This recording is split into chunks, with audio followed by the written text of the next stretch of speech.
Hi, everybody. Welcome to today's episode of the 21st Century Underground. Today we're going to be talking about, it's going to be a retrospective. We're going to be looking back on all of the art and entertainment, different creators of this decade, and kind of talking about the things that hit us the most personally, I think. We're going to talk about significant things, and then we're going to talk about the personal things, the personal stuff that hit us. So, where do we want to begin with this conversation? Man, it's tough. There's a lot of great artists. A lot of great stuff came out. I mean, sometimes it seems like as a whole, it's all crap, but there's a lot of good stuff that came out this past 10 years. It does feel like there's a lot of crap, but at the same time, it's really hard for me to, like, when we first started talking about this, like, honestly, if we can just, like, kind of reveal some of the process here, it's, like, really tough for me to, like, isolate things that I've been listening to recently or watching or reading, you know what I mean? It's like with books, like, I'm completely useless because, like, everything, like, I've read is from at least 10 years ago recently. Like, I just haven't read much that's been out there. Like, as far as I like to listen to things that are new, and I like to kind of be current with some things, but at the same time I'm not like so preoccupied with it that I even really notice when I'm doing it in anything. Almost movies, I'm like I read more newer stuff than you have? Probably, yeah. Like, I mean, I'm not even like with movies, like, I'm more aware of it because obviously they're in theaters and it's more of like an event to some degree, but even when something releases on Spotify, it's just like gets mixed into like my stuff from like 10, 20, 30 years ago. So it's like kind of a tough thing to like sort of isolate, but we're going to try to do a retrospective of this decade and figure out what hit us the hardest. I think the number one person we can think about who's multi genre and like media we all can agree on is Donald Glover. I didn't even do that on purpose. I swear to God, that was so cool. That's how I feel. Yeah, I know, right? There was so much tension. I was like, oh. I'm like, go ahead and say it. Yeah. No, but really, though, I don't know what happened to the hands down, I think like, artist of the decade for me is Childish Gambino. Like Donald Glover, Childish Gambino, the man, the legend. Yeah, Lando Calrissian, Donald Glover, Childish Gambino. Yeah. Yeah. He's just, man, music. I mean, obviously, he really did start to like. I mean, he started doing stuff. What was it? I think like 2009 around there for writing, doing stuff with SNL, and then. Yeah. Oh yeah. You know, what's funny is I actually was aware of him before he was even famous in the late 2000s. Yeah. I was watching his YouTube videos. He had like skits on YouTube with like two of his friends, and then I remember it ended up like culminating into like this was it the Mystery Team, or it was like basically like they were like older teenagers, but they still have like a Hardy Boys type mystery thing that they're doing. And I remember that was coming out back then, and I was like, oh, they're actually gonna make like a full movie? I thought these were just some guys dicking around on YouTube. And then also while that was happening, I only realized that he was like famous or like in the industry because like I saw him winning like I think it was like a Golden Globe or an Emmy for 30 Rock for being on the writing staff, and I was like, what the fuck? Like I didn't realize that this guy like actually like did stuff. I just thought he was some dude on YouTube. He like bubbled up pretty quick, and he was just being creatively involved in a bunch of different things. Yeah. And he's just doing himself. Yeah, he was on Community, just doing things. acting. Yeah, no, he's on Community. I remember. Okay, that's the thing too. Is like that that blew my mind because I was aware of him when he was on such a small scale, and then I remember a couple years later just becoming aware of the fact that he was on Community, and I was like, he's on a TV show. Good for this guy. Like this is cool. Like I don't know. I thought like he was just an internet guy, and then. Yeah, he sort of like culminated, and then Brandon showed me that he was doing like rap albums and stuff like that. And I was like, what the fuck? Yeah, and I love his music. Like, I forget, did he start acting or doing music first? Acting first. Oh, okay. Yeah. He was like a writer, basically, like a comedian. Writer. But acting. You can see his freestyle. There was like a hip hop battle in like a college dorm. It's kind of like online. Yeah, I saw that. That was pretty cool. So he's been at it for a while. What's that guy who did the Joker with the golden teeth? Oh, Jared Leto. Jared Leto. Yeah. He's the same. Like he was an actor first, and he did 30 Yeah, Seconds. Yeah. Well, apparently he wanted to do music first, but then he was like doing acting as like a side gig. He described it as waiting because it's like, I'm just gonna do something really cool while I do the thing that I want to. You know what I mean? Fucking Jared Leto. Yeah, he was in this decade too. Anyway, so Childish Gambino. Yeah, and then like, I mean, he focused on his music for a while, created some really amazing songs. He like even that watching the albums transform over time has been really interesting, just because they started off so close to the ground originally, like very like much about his lyrics and like emotions and all that. But then like now the ideas within this the lyrics became bigger, also along with the production value and the musical knowledge. Awaken My Love was like this total like concept album. Yeah. Apparently he didn't have much fun making it because he was just sort of trying to recreate this like sound from like the 70s, you know what I mean? It was like very conceptual and very sort of cerebral, but it's a great album. It's like very creative, like, you know what I mean? Like it's just, you can feel, I don't know, like listening to that one most of all, it's the thing that like really got me into him because I was like, damn, like you could tell that there was like this definite creative force kind of at the heart of that. And then This Is America, like that's the closest thing I've seen. I wasn't alive in a time where Thriller came out, but it was the closest thing that I'd seen that was like an event video. Like everyone was watching it when it came out. Like it was like everybody flocked to that video more than anything I can think of in recent memory. You know, and that was like a big thing. And I saw it. I remember I watched it on YouTube in my car, and I was like, God It's like damn. everyone's like messaging like you gotta watch it. And they're breaking it down. Yeah. You know what I mean? Oh, It became yeah, an the active breakdown- thing. The audience got reaction involved. videos. Yeah, the audience got involved with that one in a way whole that I've almost never community. seen, because then people were picking apart the symbolism, because the whole thing was Dude. like there was so much symbolism in the video. It was beautiful. I have some more symbolism in behind the music too. Really? More than just the visuals. I guess I should talk about it right now. I kind of wanted to talk about Redbone a little bit. Okay. Let me jump back to that. That's my 'cause we're morning. That's talking my about- waking up song. Actually. Yeah, Awaken. Yeah, I like that one. Red. He's got a big red bone in the Yeah. morning. I make. Why is it red? Well, the blood flow. But no, I when I'm making eggs and everything and Whose? taking a shower. Damn. Oh. Oh no. No, it's under this. Oh man. Anyways, red bone. In YouTube that became like a meme song. Everyone's remixing it and putting different vocals like so and so making Redbone, and it just like and then like what's the guy from the Wild Thornberry. Yeah. That's the best awesome. one. What's his name? Nigel Thornberry. Nigel. Wasn't Oh, it Tim Curry did his voice? I thought, just quick non sequitur. I'm pretty sure it was Tim Curry who I did did his not know voice. that. Yeah.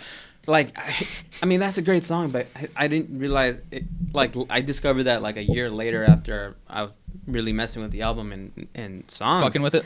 Yeah. Yeah. And I just thought it was fucking crazy that Well, it's it like became such a like meme song. That's the common thing, like with all of his music, like specifically like with like Redbone, and then with the video for This Is America. It's something that the audience actively gets involved in, Yeah. which is really cool to see, because like in the Yeah. internet, everything's sort of, I don't know, it feels like everything's so like ephemeral, and it's like, oh, this is a cool thing. Anyway, move on the next day to the next thing. But like something that people take apart and look at and really focus on for a long time, like that's pretty beautiful that happened, that he was able to utilize the internet to appreciate the art even deeper. You know what I mean? Which is, I think, is something that people, like who don't like the internet, or like older people, like, you know what I mean? Like kind of like to think of it as bringing it back to that experience that we were talking about last episode. Exactly. Or Precisely. maybe next episode. Depending on how we arrange these, yes. But yes, the authentic experience of being there and listening to it and being involved is important. The interaction. Yeah. So. But going back to This Is America, do you guys have any comments on like the things you picked up and your opinions on it? You know how everyone had. Before we get into the serious end of it, I did really. It's the holiday season right now. When this video is being recorded, I don't know about when it's going to be uploaded, but it is the holiday season, and the This Is America with was it Whitney Houston doing All I Want for Christmas Is You? That was excellent. It was just a great meme. It's about like 15-20 seconds of This Is America video. I wish it was the whole thing. Right? Yeah, it works so well. Anyways, and you just see fires and death and everything. Check it out. You should look it up. It's great. Me. Yeah. Anyway, but on a serious level. But serious level. Yeah.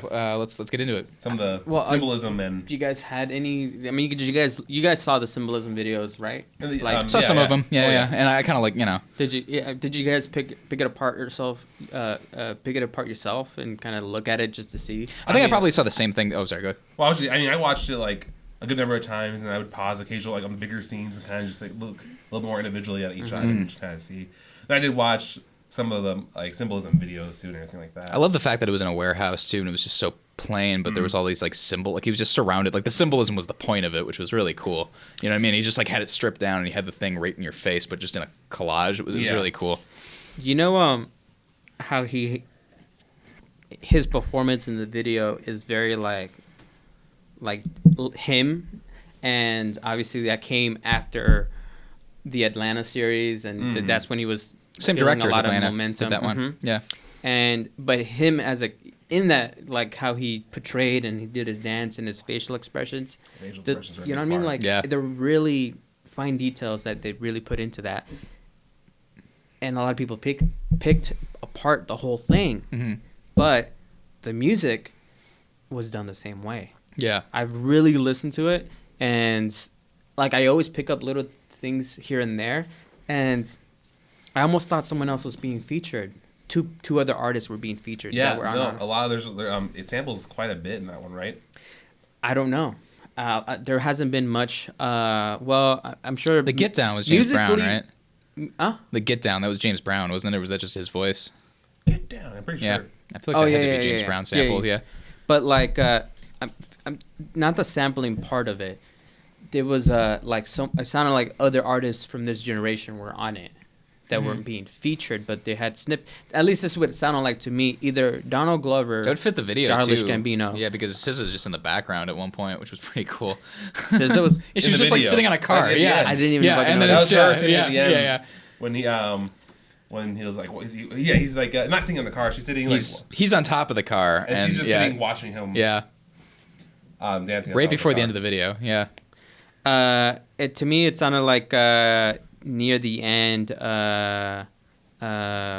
21 Savage and Young Thug were in that song. I wouldn't be surprised, honestly. And I was just like two random artists. Either he made their voices exactly like them, or That they were on voice, it. that voice at the end when he says "Black Man on the Run," that's not. I don't know if that's his voice. Is it? Because if you afterwards, I don't know if we can play it here for copyright. No, reasons. we'll get taken off YouTube. But afterwards, I'll show you guys. But when it goes yeah in the end, it sounds like 21 Savage. Could be. And then in the part where like it kind of gets auto-tuney, high pitch, it sounds like Young Thug. At the very end. I really listen, and I listen to both their music, and you can kind of tell and distinct them. Yeah. And it doesn't sound like that in the beginning of the song, in the middle of the song. It's always in that section. It's like, so musically, they really like chose certain things. And it's very easy as an artist and musician and producer to just copy paste and just kind of have a system going, but hardly ever do they really like, I'm just going to add a little bit of effect on this section. It's usually, I'm going to have an effect on the bridge. I'm going to have an effect on the chorus. The video is for sure like that too. I think that was the thing about the video that was so, I don't know, like propulsive as far as like how it kind of got in people's faces and how that really stood out to people, because you could tell watching it that there was intention to every single thing in it. Yeah. You could tell that he was withholding things from you, but it was because he was almost trying to show it, like he wanted you to like look a little bit deeper. And it's really interesting to see somebody do that now and actually have it work. It doesn't just like fall flat. People are actually interested enough to try to look deeper into the thing, which I was really excited about. You know, I think I just really appreciate that coming back to really that sense of being an artist of everything he does, and that's like what's so cool. There's a slight mystery to what he does, and that's what's awesome about that. That's what no one does anymore. Like because, there's because everything's so exposed and so on Front Street, but like there's no restraint in anything. Well, I mean, like the films that have come out in this decade have really shown that. You know what I mean? Like they're just trying to give you everything. You know what I mean? It's like, this is what you want. Here's the homage, like the Jurassic World movies where everything's just like a Spielberg recreation. Every scene is just stitched together like a patchwork quilt. But it's like, someone who actually withholds something from you and is actually trying to say something through their subtlety. That's amazing. You know what I mean? Yeah. So, and I think that really resonates. I love that mystery too. Like when the artists give too much.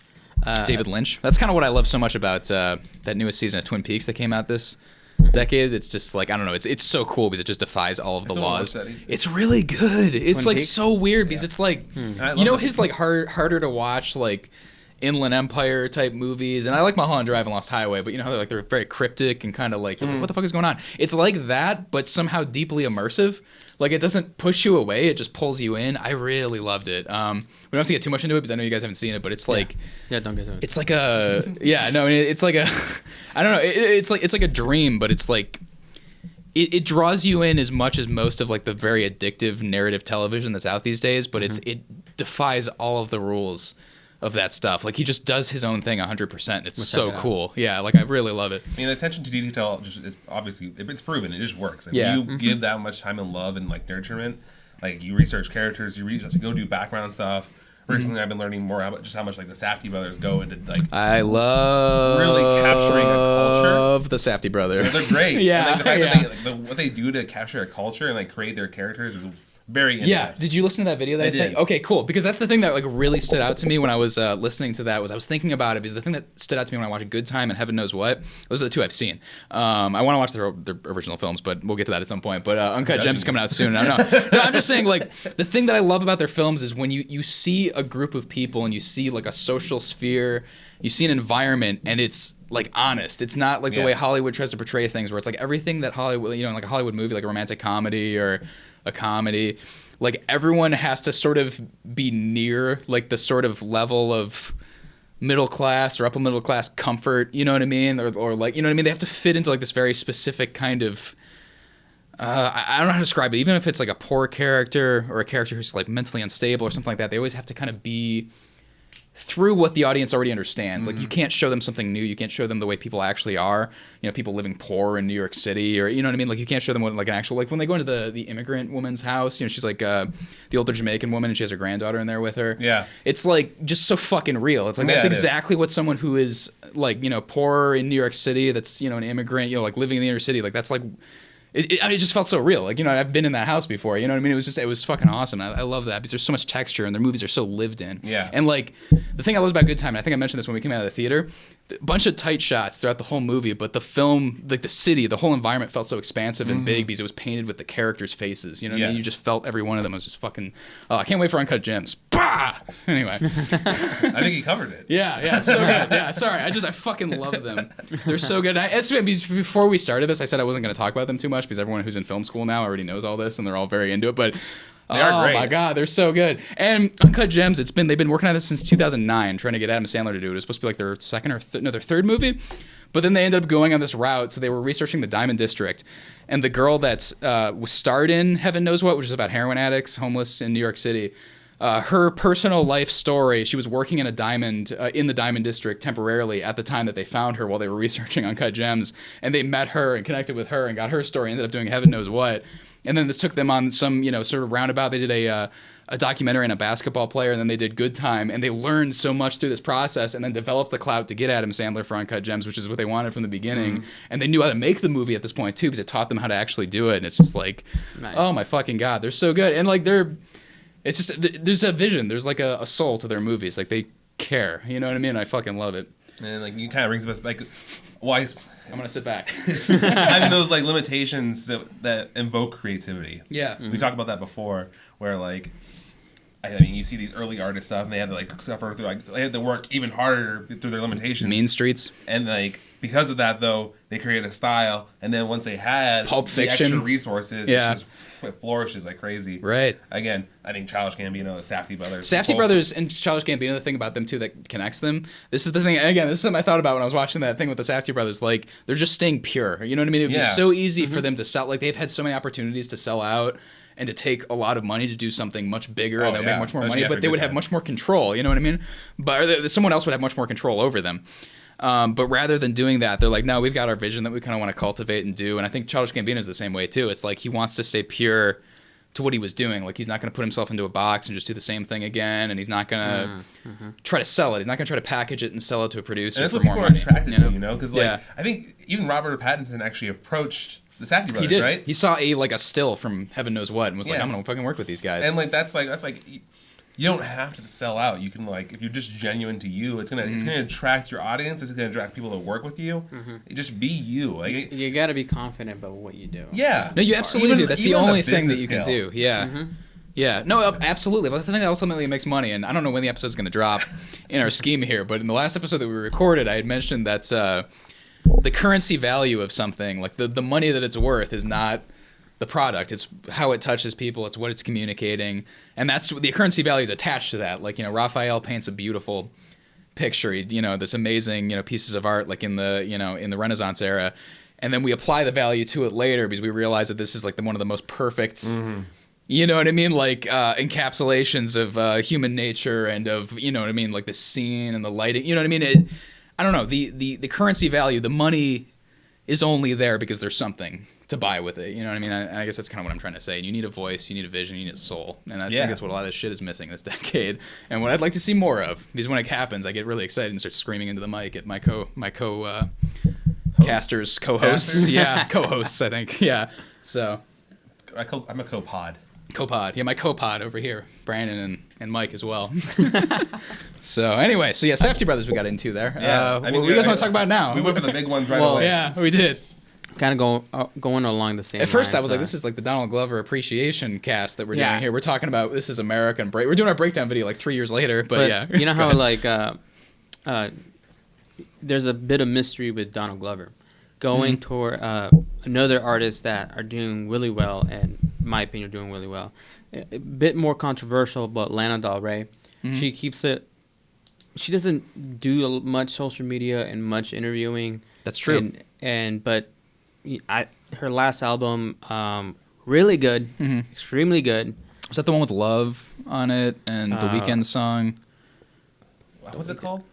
I know you're talking about. I know the cover. Norman. Yeah, there you go. Oh no, Norman- that's the newest. No, I listened to that. That's very good too. Norman- Yeah, I haven't heard that one fucking as much. Yeah, I'm talking the one Rockwell. before it. Yeah.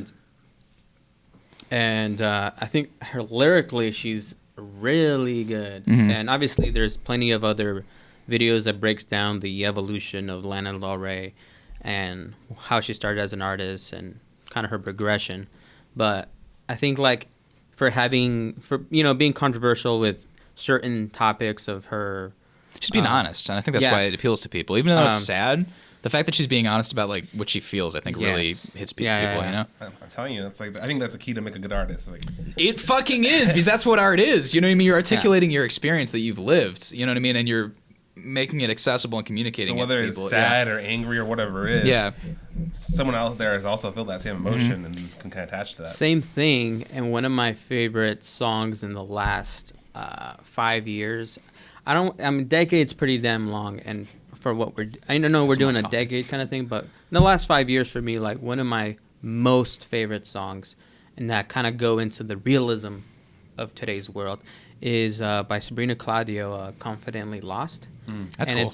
it's she normally when I saw an interview of her talking about this, which you can look up on YouTube, is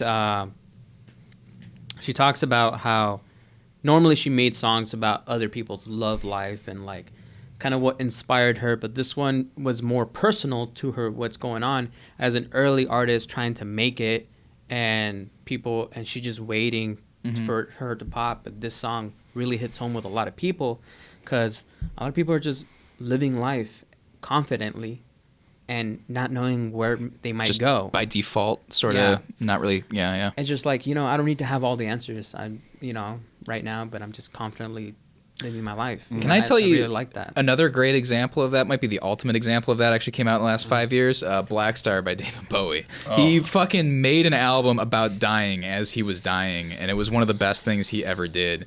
And like one of the songs, Black Star, 10-minute song, fucking amazing. It really is. I can put it like right next to Station, and Station to Station is one of my favorite albums of all time. And it's like it's just so powerful. And like I remember seeing the video before he died, like right before he died, and just being like, this is kind of weird. What's going on here? Like the song was really good, but then the day he died, I went back and listened to it, and like the lyrics, like I'm in heaven now, you know what I mean? And just It's like stuff like weird, this, huh? and it's just like holy shit. And it's like It's a bit it was like his goodbye. It was like his, It kinda- you know. Yeah, listening back to that, it felt like you were like in a Black Mirror kind of show, or Yeah. what's It's his elegy. What's your original one? The Twilight Zone. Twilight Oh, Zone, Twilight like Zone? a Twilight Yeah. Zone moment. Like you're like, huh? Right. Yeah. He's like talking to you. He designed it so he was talking to you from beyond the grave, and he was dealing with the feelings of basically being dead on the album, and it's just fucking amazing, you know. And like just some of the songs on there, Black Star, Lazarus, particularly. I can't give. What was it? I can't give all my money away, or something like that. It's just. I was fucking.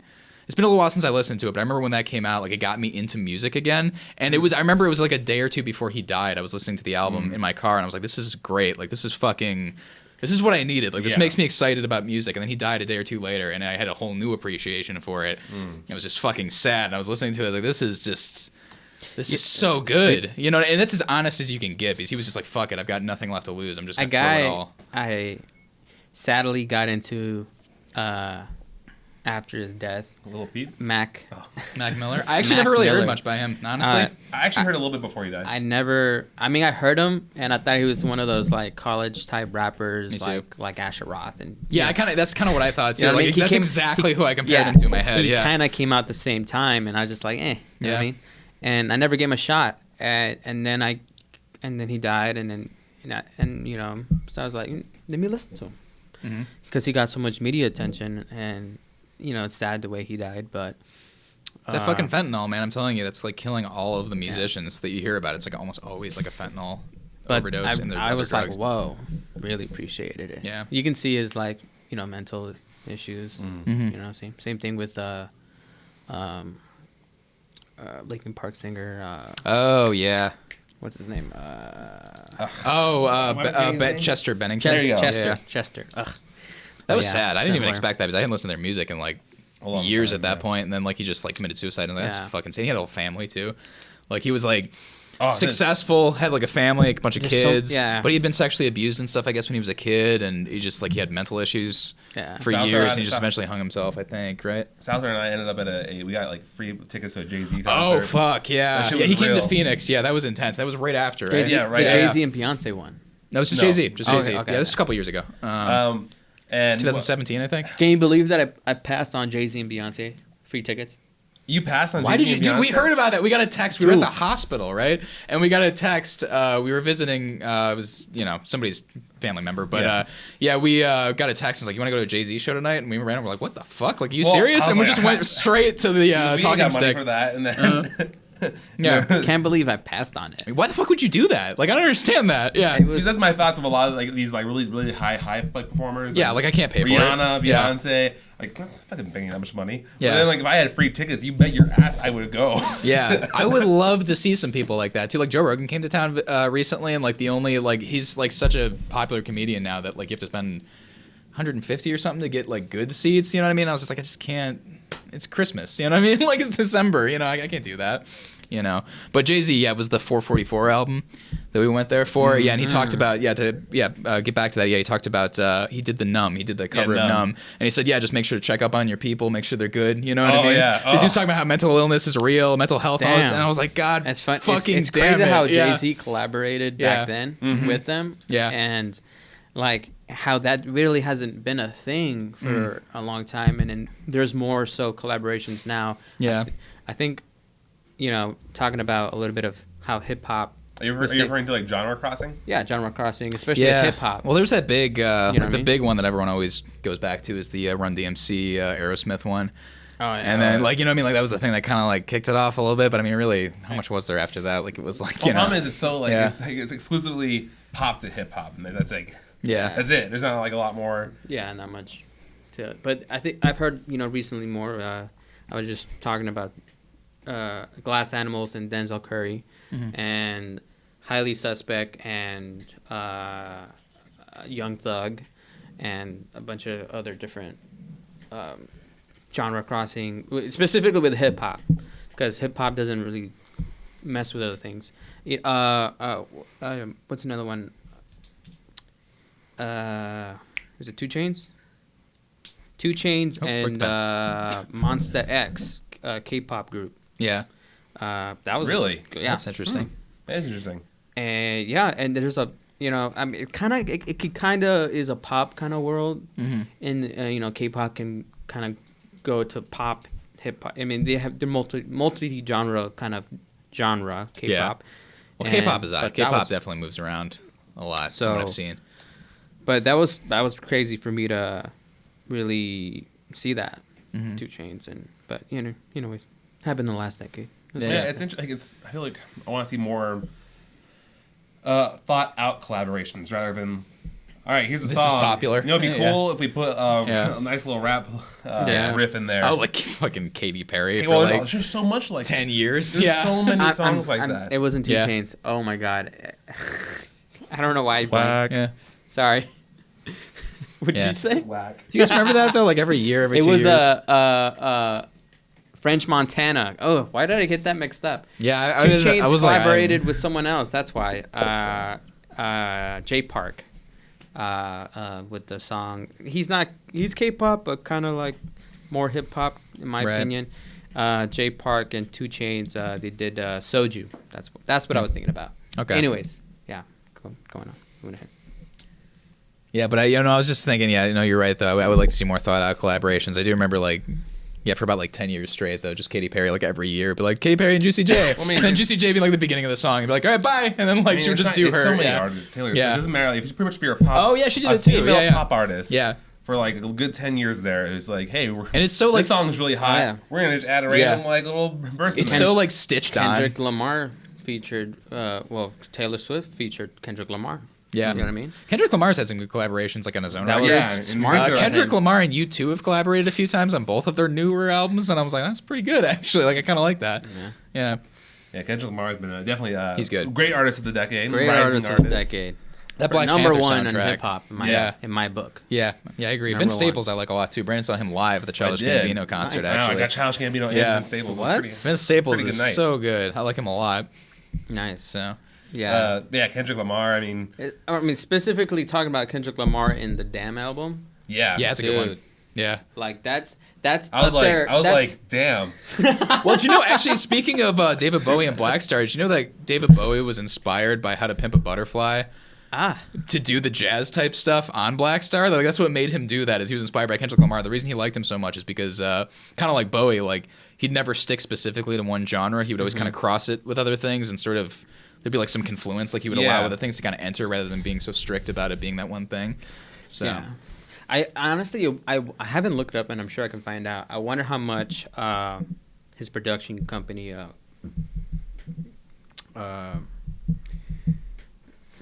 Dr. Dre really put into the album himself, whether it be him and multiple producers, or using his beats and then making it his own. I wonder how much he is involved, or if he's involved at all. Not 100% aware right now on that, but Damn got a lot of kind of like Childish Gambino. There is a lot of information in that album. They were nitpicking what the meaning. Well, listening to it backwards. He had all of his music. Have you heard about? You remember? No, actually, I didn't hear about that. I didn't know that. There was a whole thing. The They had the breakdown. If you listen to it, it had a storyline.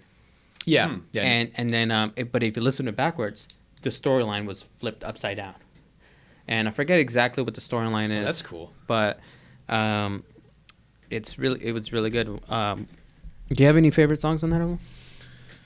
I like DNA. DNA is a good one. DNA is a good song. I listen to it at the gym a lot when I run. That's a good one. I do like Loyalty. Yeah. Loyalty. Yeah. I like Loyalty. Loyalty's good. I like Humble a lot. Humble, that's a really good one. And XXX is really good. Have you guys seen the music video? For which one? Humble. Yes. I haven't seen it. It's a good video. Have you seen? Okay, and have you heard the song on the album? On the album? Yeah. I guess technically, yeah. They have different intros. I didn't know that. Is it just me? I've heard. You can help us out with this, America. Comment if I've never had too much what do you call it? I never had enough energy to be like, I need to look this up. But I've heard the YouTube video and music video, and I've heard the album. I heard the album first before any of the videos, and I was like, what? This is not Humble. This is it's a different intro. And sure enough, they have different intros. What is Kendrick trying to tell us with this one? Someone's gonna be like, he's wrong. Yeah, right. But actually, that was video though. Yeah, it was good. I liked the North video by Vince Staples a lot. Oh, that's a good video. That's a really fucking good video. I liked. Apparently, and I heard this. I don't know if this is a rumor. Or if this is true. A music video. Okay, I'm down. Oh, sure, yeah. Why not? That was my music though. Oh, okay. All right, well, find someone. You're not worthy enough. Just kidding. You look at your face. No, Damn. I'm just joking. Anyway, so I like North. Well, actually, I will say on the quick side note for Vince Staples. I'm not worthy enough. Anyways, keep going. Damn. Do I need to give you some massage or something? Massage envy. We should go to massage couple All three of us. Massage Envy. Okay. Yes. As a Let's group. do it. Okay. All right. Spa day. Spa day. Spa day. We'll have a for podcast six. like that too. That'd be just Well, mics. like, the mics are like right next to Yeah. our face, like or underneath the little hole or whatever. Yeah. Like, That'd be great. Actually, that'd be awesome if it's just like our faces like sticking out of the. Yeah. That'd be cool. I'd be into that. Anyways, Vince Staples had a really good performance live, but like I really liked what he did. Creative. I mean, he was only he was a opener for Childish Gambino, so it wasn't like he'd go all out. Such a with his ridiculous stage stuff. like fucking show though. The fact that Vince Staples was opening for Childish Gambino, like, I pretty can't awesome. believe that. But he still had a really cool stage set piece. Like he had to keep it civil because that's how it is when you're opening. But he still like what he did is he had these. It was like a CCTV where it was like these 4 security camera monitor setups, and they throughout the entire show ended up kind of like sort of telling a story and going along with this music. It was just regular security camera stuff, regular security camera stuff. One was a shot of him on stage, and then progressively it became more violence. And like you'd see crimes happening, break-ins, people attacking people, and all these things. Oh, it was nice. just really I like cool. when live Yeah. shows do that. Like the It sound was of so lot. cool. It was so Yeah. cool. And he kept it like all monochromatic. It was all black and white. Like the lighting of the stage, his outfit, the CCTV. It was all this like monochromatic look. I don't know. It was just again attention to detail in an area where he didn't necessarily have to. He could have just been an opener and just gave a hella good performance and called it good. But he was. I don't know. You know who put on a really good performance? When I went to, it was okay. Let me just get to it. Someone like that who gave a really good performance was Lamb of God. When I saw him, it was maybe 5+ years ago, but Were they like by themselves? they were a sub headlining by. They were like the headliner was Slipknot, and then the ones they were before them. Lamb of God was right there, and they had like these monitors that were like just vertical, but they're just like 8 feet. Yeah. And they were like maybe 4 feet across, but they were like, and there was like 7 of them behind the artist, and they're playing videos of like war and kind of like what they like war of Iraq and kind of like they had a whole theme going about it, and I thought it was pretty cool. Yeah. Didn't I think Perfect Circle? This is like getting off subject, but back in the 2000s, they had a video similar to that. I feel like it was like footage of the Iraq War and bombings and stuff, but there was just basically scrolling across the bottom of the screen. I think it was like sports scores, so it was like Eagles versus like the Patriots or something, and it was like whatever to whatever, and just as you were watching all this shit blow up, and it was just all of this like nonsense, like distracting information. I was like, oh my god. Oh my god. Yeah. Actually, speaking of that, reminds me. If we're talking about the past decade, what's his name really came into his own as a like a dramatic director? Because so I watched about 20 minutes of Vice last night. The movie, the Dick Cheney movie with Christian Bale, and it was from Redbox, so the disc was scratched, and I couldn't get any further than the first 20. I was so pissed off because I was really enjoying it, and it was over. It like froze and skipped and stuff. But Adam McKay, who directed that, also Redbox is not our sponsor. yeah, right, yeah. At least I hope not. They Adam McKay, who directed that, also did The Big Short, and so he's like really kind of like he was doing like Step Brothers and stuff like that in like the 2000s, and then like this year, he's like Oscar and Golden Globe nominated now, so it's pretty cool. That was kind of an interesting progression. And his movies are very like unorthodox, and they break the fourth wall in a dramatic context because he's used to doing comedy and being like kind of like loose and sort of breaking the rules and not really, you know what I mean? Like Step Brothers, like it's not really taking it seriously, so it's like you can do whatever the fuck you want. But he applied sort of like almost like a similar principle to The Big Short, which is like a very dramatic, serious movie, and it made it way more interesting and way more compelling for that reason because he was willing to like break the fourth wall and just have like, I think it was like Anthony Bourdain at one point comes in and explains like an economic theory to you by, like with old fish in a restaurant and stuff like that. I thought that was kind of interesting. So he was able to kind of be very creative by just like bending the rules. So I just kind of want to give Adam McKay a shout out at some point in this. Yeah, I thought that was kind of cool. Yeah, you guys should talk more about your film. I can keep on going with music stuff. Yeah, that's Well, true. We've talked a lot about music. So we got Ryan Coogler, Ryan Jordan Coogler, Hill, Bo Burnham too. We were talking Bo about Burnham. earlier. Bo Burnham's a really cool. Yeah, let's go Bo Burnham. Yeah, I was gonna say he's a really interesting phenomenon for me because he started on Vine and then became a legitimate like established stand-up comedian, not like somebody who was like on the internet and then tried to do stand-up and just like fucking burned out because like he didn't actually have the chops for clubs after that. But no, he was on YouTube in like the 2000s, became a stand-up. very successful at, you know, clubs and everything like that and shooting specials, and then directed a movie, which is pretty amazing, which is a really good movie too. He's been very good at everything he's done. And I think that's great. Then he was on Vine too, which, you know, rest in peace. You know, that's really, really creative. I just feel like, I don't know, he gets it. He's like, he's good at just having an idea and then putting it out there without like having his filters on. Right. Yeah. Oh yeah, no, yeah, like especially that one Netflix 8th grade stand-up special. Oh, the I can't remember what it's called, but yeah. Oh yeah. What's it called? I can't remember the name. Yeah, I remember. I can't remember parts of it, but I can't remember the. You know, yeah, he's expressing his personal issues. Yeah. But making it still like funny. Yeah, it's very like creative. And the cool part is that there's a slight mystery. Like, is this just part of the show, or is this real? You know what I mean? And you know, so if it's either way, I think it works. Yeah, and cool. That's the thing too. Is with the 8th grade. Well, I mean, I think that actually kind of relates back to the Adam McKay thing that I was talking about. Is that he's able to bend the rules because he doesn't come from within inside the system. He came from YouTube, so he just does whatever the fuck he wants. And same thing with 8th grade though. He said in interviews he just wrote that about how he felt as a man, like in his I think his late 20s or early 30s, and made it a movie about an 8th grade girl, and it was extremely resonant with people because he was being so honest. You know what I mean? Which is like so amazing, right? Yeah, and that is awesome. Know? And like that movie came out well, and it was very. It's very good. Again, the whole movie's kind of about. It's actually literally about being honest with yourself and being honest with others and genuine. That's like the. Sorry, I've been like systematically breaking this pen. I'm just gonna set it down. Okay, go ahead. Things over there. That's like literally the theme of that from the film is just being genuine to yourself, caffeine. Not trying to like fit in, not trying to like fit these other cups. Mm-hmm. And it was just a great little movie. Yeah, it was like really good. Mm-hmm. And the soundtrack too. He just did what the fuck he wanted with the soundtrack. The same thing was like it reminded me of like a Wendy Carlos, like Stanley Kubrick type movie, like A Clockwork Orange, like the way they did the soundtrack. And like I don't know, he's just so creative. And then it's from very him. It is, yeah. And from a directorial standpoint, too, the way that they covered social media in that movie, I think was my favorite way I've ever seen it portrayed in a film ever. You know what I mean? Just like the way it was kind of this constant sort of glowing, you know, being on your face. And like me and Brandon grew up like a little bit, about 10 years before the character in the movie, 10, 15 years. But still, like the kind of being on your phone in bed. He's and much older. What's up? I said Mike's much older. I'm older than you guys. Oh, how old are you? No, he's not. He said me and you only grew up doing that. Oh, sorry. Well, me and Brandon literally grew up together, so I'm just like, but yeah, no, it's like, I don't know. I found it very relatable, the things that he was showing me. I remember having my like first generation iPod and being in bed and kind of having the same. But I am older than you guys. I'm your hyun in Korean standards. Anyways, go on.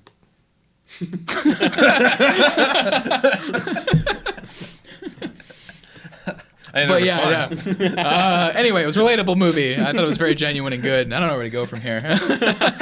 But yeah, no, I think that's just cool though, because like, and you see some Vine stars were able to kind of transition. He wasn't really like a Vine star; he was more of a YouTube star that kind of transitioned into bigger things. I'm excited to see what he does moving forward. I mean, me too. I think the world is his oyster. So yeah, no, I think so. I agree. A lot of opportunity there. Definitely, kind of guy that I'll be waiting. And I will watch it, and I will whatever consume. I love his stand-up specials too. Are really good. With Kendrick Lamar, he's the guy who kind of just waits. That's better. You have artists who constantly every year come out, and you stay relevant. Relevant. Not revenant. Revenant. I didn't say revenant. No, I'm not that bad. Relevant. No, that's 100% true. Actually, I heard, I think it was Edward Norton was talking about that in a podcast I heard recently. But it's like, a lot of people get stuck in that game where they just need to release frequently. But like when people take their time and genuinely do something really good, like it always makes an impact when it comes out. Like, you know what I mean? It doesn't matter. You know what I mean? Because people are like, the short attention span of the internet. Like people forget about me and I'll become but if you have something and you just do it in your own time, well, like you it's have these gonna, people who are starting off, and it's kind of like what we talked about in another episode, is on internet what works is funny or really like emotional. And then like, okay, do you feed into that and start do that and then go into bigger things? But that's what people are doing. I mean, like Bo, you got Jordan Peele, like all of it you can watch. We talk about Jordan Peele actually. We can get into that. But again, comedy. These people who are starting off in comedy, doing funny stuff, and then using that fuel to create these really wonderful stories that are all well put together and aren't just like 10-second gags. Like, Jordan Peele had a really interesting progression. As far as like starting out in Key and Peele and just being like a funny, you know what I mean? Like, like that was a big thing. I remember Key and Peele, like the show aired, and I actually didn't watch it a whole lot when it was like on, like in its beginnings, but later on it was just one of those things that you pulled up on YouTube with friends and like watched like 20 clips of, you know what I mean? Watched like 20 skits and they're like all hilarious. And then he started making horror movies and they're fucking great. You know what I mean? So he's got a really interesting career. And he does the Twilight Zone, too. I haven't seen as much of that. I saw the first episode and thought it was okay. Yeah, I've only watched the first episode. Yeah, it was free on YouTube, so I'm assuming it wasn't the best one. But but yeah, no, he's got an interesting career, too, I think.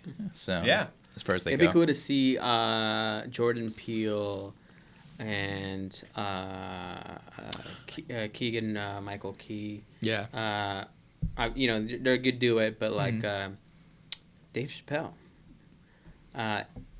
Dave Chappelle, obviously, if you guys seen the stand up, he's like says how when he left, those Key and Peele kind of took over. Started doing my shit. Yeah, I remember that. Yeah. You know what I mean? Yeah, they replaced me with Key and Peele. Yeah, I remember that. Yeah. But it's funny how you can say that, and it's whatever. Yeah, it's And I mean, he's but not wrong. It would be cool if they can work together. That would be cool. Yeah, comedians. Yeah. Actually, in the defense of Key and Peele, though, right before they tried to replace Dave Chappelle with Key and Peele, they tried to replace him with Carlos Mencia, and that didn't work. Yeah, that was really bad. Because like it was so obvious what they were doing. They were like, we had a really popular black show. Let's try to get a really popular racy Mexican show. And it was just like you could see like just the stupid, shitty producer, gears turning, and it was like, ugh, so gross. It'd be cool if they did like a super white one after that. So I don't know, like if that was like their next move. They're like, let's get a really white guy in there to do racy comedy. Oh, but I think there's that comes back to that value of doing what you gotta do, but doing it well, doing it still genuine, but then progressing into the things that you really want to work on. Mm-hmm. Yeah, and I haven't been there's nothing wrong with that. So yeah. But the only other thing I want to say about Peele too, before we move on, is that the thing I like about him a lot, and I ranted about this on another episode, about how everything is like you take like an IP or pre-existing product and then repackage it in some. The thing that Peele does that I really like is he takes, it clearly takes ideas and influences from other movies, but then he creates something totally new with them, which is severely lacking, I feel like, and I just love the fact that he does that. Like with Get Out, like you could see influences from all these different things, like Rosemary's Baby and a bunch of different movies, Stepford Wives, but he made his own thing with it 100%, and I really appreciate that. You know who did that? And I kind of like bummed out that he's not as relevant. Here comes that word Republican? again. Relevant. Zach Braff. The guy from Scrubs. Yeah. He did his own. He was, popping back in was it 09 to 10? Mm-hmm. Obviously, Scrubs is awesome. I love Scrubs. Mm-hmm. Seen it multiple times, and I think there's this old guy who had like this old guy. This guy had a lot of money, liked Zach Braff's work, and gave him a bunch of money to do his own movie. Hence, which he makes Garden State, really good movie. Wasn't his movie after that crowdfunded? The other one was crowdfunded. Yeah, okay. It was actually the beginning of the crowdfunded stage in the world, internet world. I forgot what he used, what platform he used, like a FundMe kind of thing. I don't know what. Was it Kickstarter? It was a Kickstarter. It was a Kickstarter. Yeah, it was Kickstarter. Mm-hmm. Yeah. It's when it just started happening, and what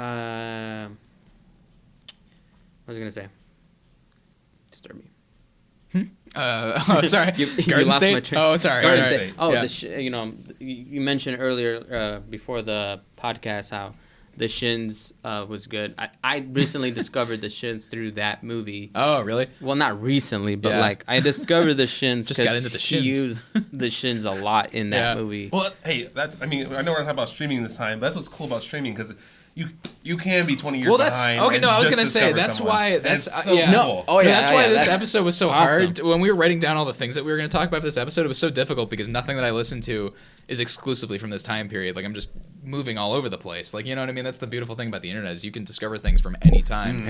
And it's cool too because it's like all still in some way relevant because it came from a human being who's having an experience. Even if like when things are like too old, people like to pretend it's like, oh, this doesn't apply to me at all. It's impossible that it ever could. It's like it's a human being having a fucking experience, and if it's done well enough and it's honest, like it's gonna have some relevance to the current situation. Like we haven't changed that much. Well, you know what I mean? Like I remember discovering the Walker Brothers and being like, what the hell? How has this been off my radar? Like I don't know. Here's my radio. I mean that's a different kind of rant, but it's just interesting how you can have these discoveries of really, really, really old artists. It's not even like, 10 years old or whatever. I got really into Nick Cave about 2 years ago for the first time. Yeah. So, stuff like that. Yeah. It's pretty amazing. But yeah. No, so Jordan Peele, pretty good stuff. Jordan Peele. Is there anyone that we really, really want to get to before we probably have Wrap time up. for like one more maybe? What Taika about- Waititi maybe? Oh, yeah, actually, he's a good one. Pronounce his name wrong for Yeah, sure. But say it for me. Taika Waititi? Yeah, that's what I know. Taika Waititi. Yeah. There you go. I know. Oh, okay. All right. Taika Waititi. No, he's good. He's very relevant. He's very relevant. Yeah, we can Is talk it? about him. Okay. He is. No, he is. Yes.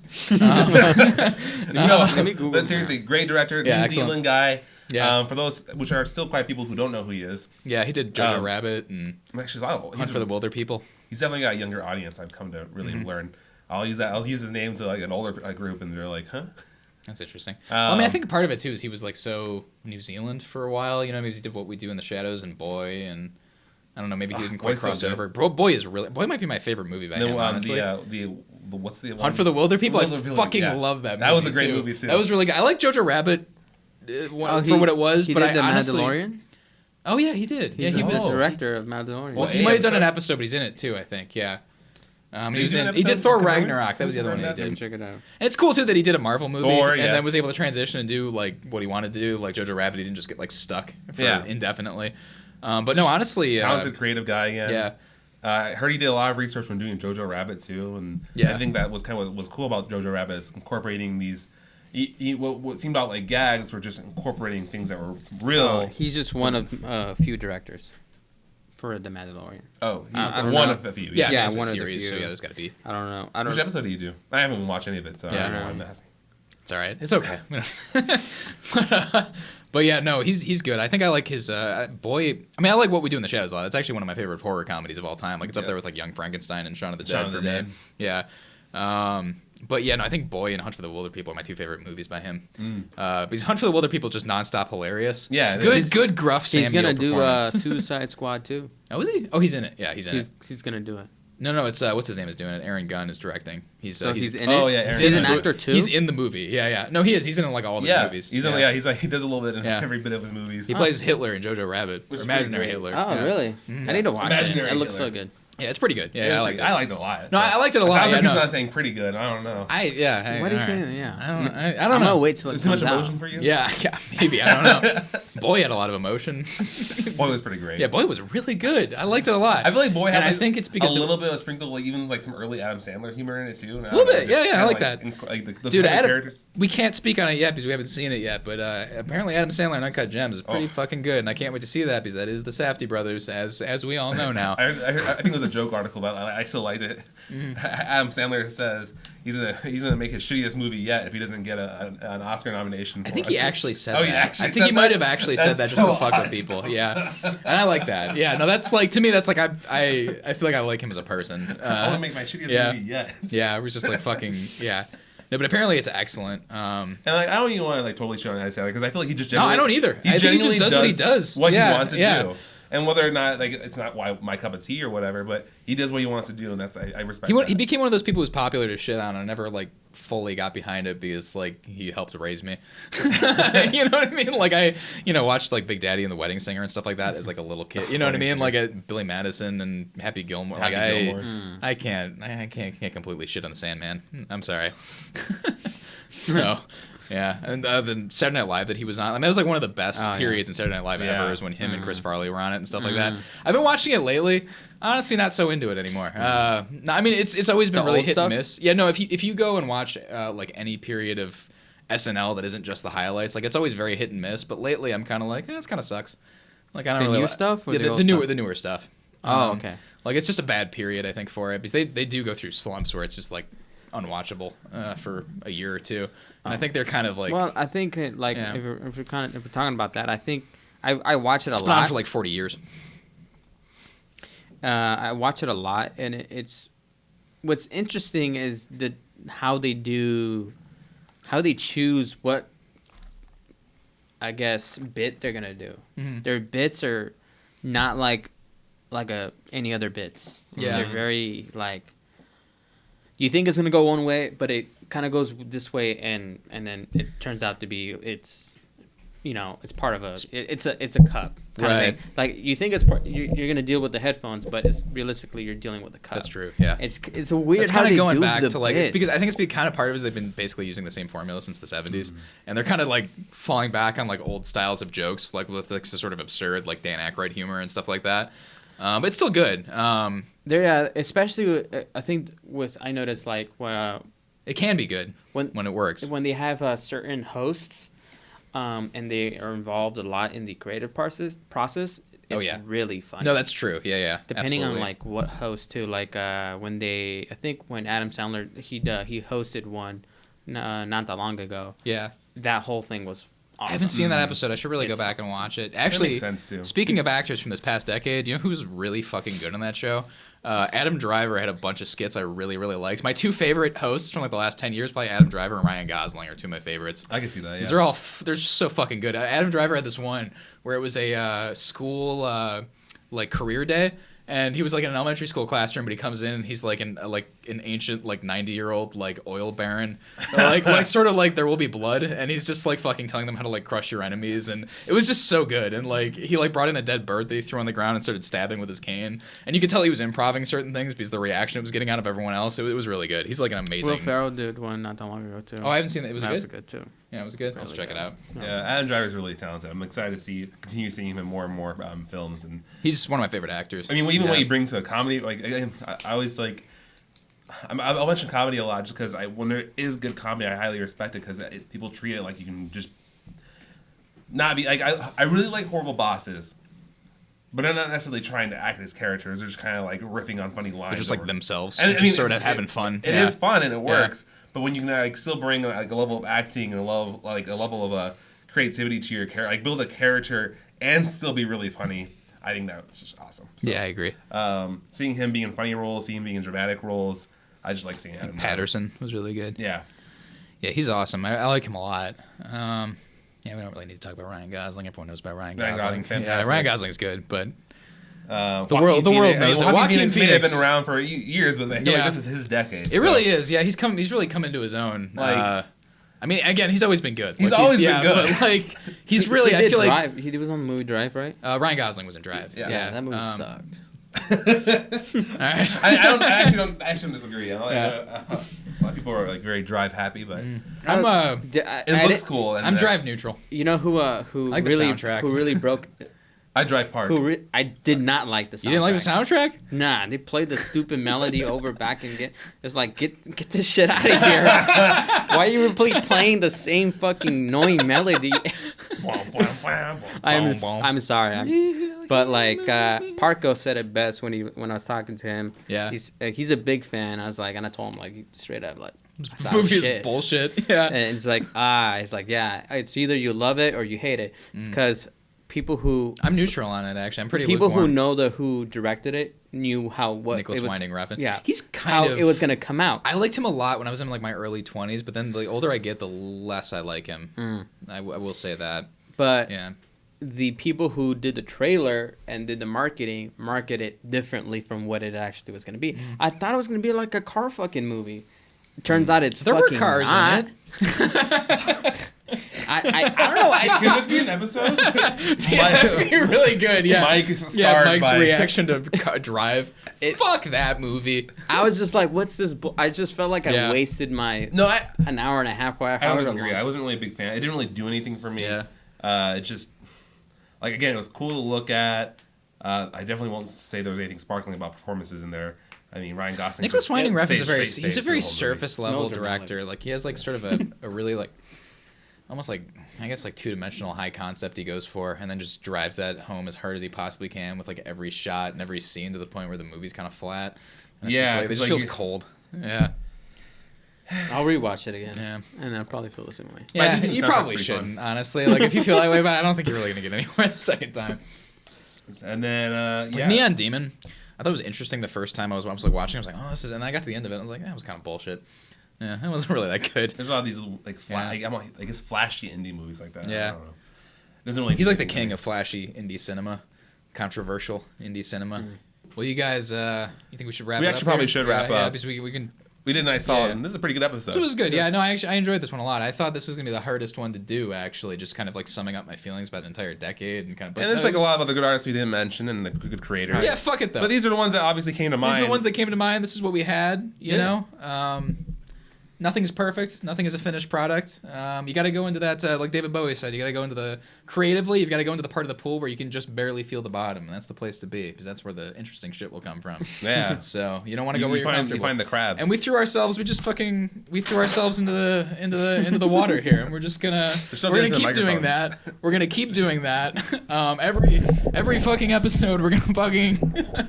Anyway, so yeah, we should probably wrap it up. But yeah, follow us on Instagram and Facebook. Facebook. We will be back next week with another episode. We're Share keep your doing favorite this. artists. Yeah. Talk about. Yeah. Whether, Let us know. Let us know what you thought about this decade. Yeah. But no, like feel free to share your favorite artists, whether it's like. Oh fuck! I didn't talk about Eternity's Gate with Julian Schnabel did a Van Gogh movie with Defoe. Whatever. Anyway, if anyone's any thoughts about that, let me know because I love that fucking movie. Talk to us more. There's a lot of things we didn't talk about. I cover. Yeah. I think arguably there's like I could give people on the video game industry a shout out. I think there's some cool stuff going on there. I played Doom. Oh yeah. Just leave in the comments what other artists you would like to see. Yeah. And you can send us put it in the DMs or in the comments. You can follow me at Mike Vivace on Instagram. The Samsara Studios. You can follow me at the Neon Codex, and you get to hear more of this. You get to see more. You okay? Yeah, no, I'm good. I had a lot of coffee. It's been building up since the beginning of this episode. Like I think I mentioned it earlier. I was just like, the Safdie brothers. Yeah, no. So that's what's been going on with me. Like I'm fucked up right now. Follow him, the Neon Codex. He's gonna be posting for next hour. I'll be fucking I'm gonna be all over it. All it's the 20s. The 20s are coming. All right, see you guys later.